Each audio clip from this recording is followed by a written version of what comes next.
Hello viewers, welcome செய்கிறேன் அக்மல் ஃபுட்டுக்கு. வாங்க பார்க்கலாம். ரொம்பவே கிரிப்ஸியான சிக்கன் 65 எப்படி சேர்த்துன்னு. நான் 1/2 kg சிக்கன் போனில் சேர்த்துருக்கேன். நான் வந்து சின்ன பீஸாக போட்டுக்கிட்டேன். மைதா 1 டேபிள் ஸ்பூன் போட்டிருக்கேன். 3 டேபிள் ஸ்பூனு சோள மாவு, அரிசி மாவு 1 டேபிள் ஸ்பூன், ஜீரகத்தூள் 1/2 டீஸ்பூன், மல்லித்தூள் 1 டீஸ்பூன், மிளகாத்தூள் 1 table spoon, garam masala 1/2 teaspoon, 1/2 teaspoon மஞ்சத்தூள், மிளகுத்தூள் 1/2 teaspoon, food colouring 1/4 teaspoon, 1/4 teaspoon baking soda. இப்போ நம்ம மிக்ஸ் பண்ணிக்கலாம். இஞ்சி பூண்டு விழுது 1 டேபிள் ஸ்பூன், தயிர் 1 டேபிள் ஸ்பூன், கெட்டியான தயிர்.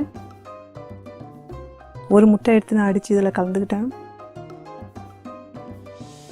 1 டேபிள் ஸ்பூன் லெமன் ஜூஸ், தேவையான அளவு உப்பு.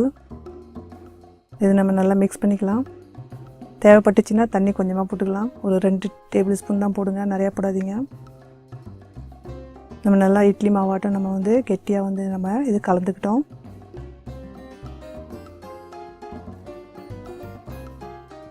இப்போ நம்ம எடுத்து வச்சு இந்த சிக்கனுக்கு இதில் நல்லா நம்ம போட்டு மிக்ஸ் பண்ணி 1/2 மணி நேரம் நம்ம ஊற வைக்கலாம். அடுப்பில் பேன் வச்சுருக்கேன், எண்ணெய் போட்டிருக்கேன். எண்ணெய் நல்லா சூடாயிடுச்சு. இப்போ நம்ம மீடியம் ஃப்ளேமில் வச்சுருந்த சிக்கனுக்கு நம்ம ஒன்று ஒன்றா போடலாம். அப்போ தான் அந்த சிக்கன் வந்து நல்லா வேகும். அப்பப்போ நம்ம கிண்டி கொடுக்கணும். இது வந்து நல்லா 2 பக்கமும் செவறது வரைக்கும் நம்ம இது வேக வைக்கணும். பாருங்கள், நல்லாவே இது 2 பக்கமும் நல்லா செவந்து கிரன்ச்சி ஆகிடுச்சு. இப்போ நம்ம எடுத்துடலாம். இது இப்போ நான் மறுபடியும் இன்னொரு பேட்ச் இருந்தது நான் போடுறேன். இப்போ நம்ம வந்து கொஞ்சமாக கருவேப்பிலை போட்டு தாளிச்சிக்கலாம்.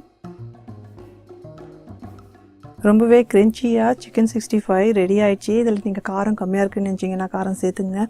இந்த வீடியோ பிடிச்சிருந்துச்சுன்னா லைக் பட்டனுக்கு ப்ரெஸ் பண்ணுங்கள், லைக் பண்ணுங்கள், ஷேர் பண்ணுங்கள், மறக்காத சப்ஸ்கிரைப் பண்ணுங்கள். தேங்க்யூ ஃபார் வாட்சிங்.